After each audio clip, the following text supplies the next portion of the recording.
In preserving and protecting our grasp on nations, we must exert veiled control of all major opinion-molding associations, and especially prestigious clubs which attract the leaders in various fields, and do so much to influence the dispensing of commanding positions in government and business.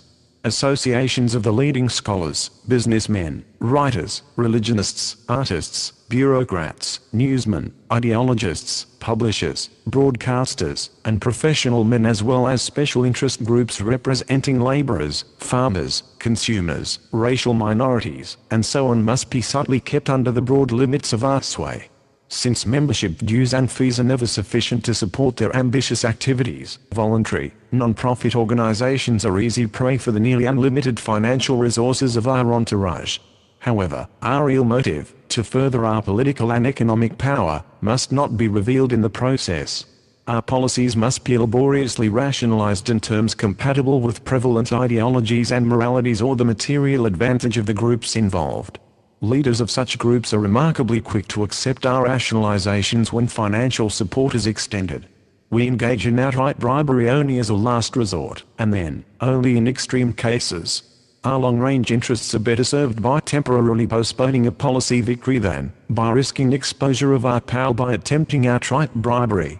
In fact, clumsy bribery and intimidation attempts are characteristic of our foolish and avarice opponents. As an example, if we decide that federal, rather than state chartering or licensing of corporations would further our control over the economy, we would not simply order politicians and opinion leaders to support our desires.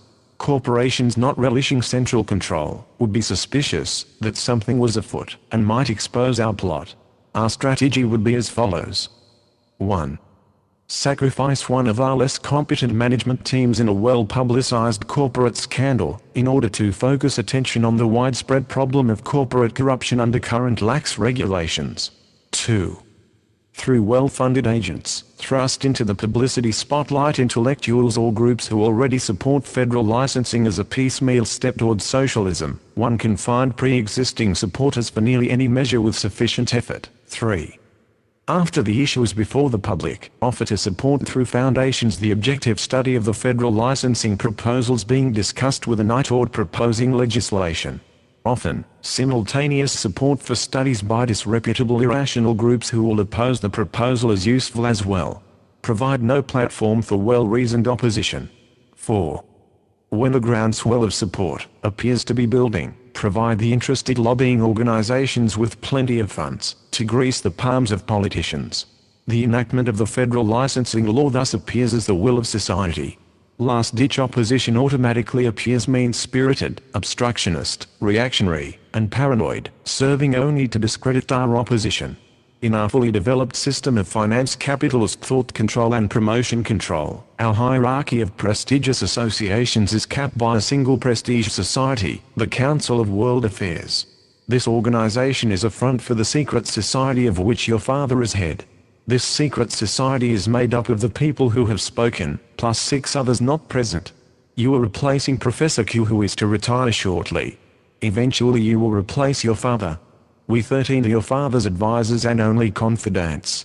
All other agents are misled as to the bulk of our objectives and motives. Their knowledge is restricted to the details required by their assignments. The penalty for disloyalty is death. The Council is invaluable for propagating our policy decisions to our entourage without revealing our motives and strategy. In many instances, policy can be successfully sold to our entourage, and thus transmitted to the multitudes by merely airing it along with appropriate rationalizations in a single or inspiring session of the Council. The informal power of the Council is such, that our policy manipulations are usually attainable without the clumsy exercises and brute power that invariably snag the independent power seekers. The Council is at the heart of what is called the establishment, and we are at the heart of the Council. At the Council's inception, we worked hard to attract the successful of all fields with all the prestige that our money power could buy. We had to work hard convincing the independent self-made Council members to move in harmony with our policy objectives. We had many failures. Now everything is changed. Membership is no longer a reward for success as much as it is a prerequisite for major success. Without Council membership, only the most outstanding can achieve national prominence. With membership, glaring mediocrities, with the right attitudes, achieve prominence. In fact, Mediocrities are much more adapted to propagating our policy rationalizations and less likely to detect and oppose our ulterior motives. A power-lusting mediocrity is not likely to judge his benefactors too harshly, or inquire diligently into the nature of the power structure that brought him what he fears was undeserved success. The vanity of even idealistic, committed humanitarians militates against such a course. The Council is now a giant employment agency of loyalists ready to parrot our public line from the commanding posts of government, foundations, broadcasting, industry, banking, and publishing. Although council members are encouraged to take sides and bicker over the diversionary issues we create to entertain and enfeeble the populace, their solidarity in defending our power structure, root, and branch, when pressed, is a sight to behold. And to think that most see themselves as righteous defenders of the public good, while they dismiss whispered rumors of our power structure as cookie paranoia. Classical secret societies with elaborate circles within circles no longer play a major role in finance capitalist power structures. Most wide membership secret societies have degenerated into middle-class excuses for escaping the wife and kids once a month for the company of men. But secret societies were a major weapon of our bourgeoisie forebears in their struggle with the old feudal order of kings and princes. Under authoritarian despotism of the old style, the secret society was the only place a free-thinking man could express himself. Through threats of exposure, loyalty oaths, patronage, deception, and rewards we bound such malcontents into a fierce force for our revolution. The multitude of degrees, occult mumbo-jumbo, and vague humanitarianism conceal the real goals of our secret societies from the bulk of the membership. The roles of the illuminated Masonic lodges in European revolutions were decisive in our final victory over the old order. I now yield the floor to Professor Y, who will discourse on the real secret societies, the modern finance capitalist state, the national security institutions and intelligence agencies.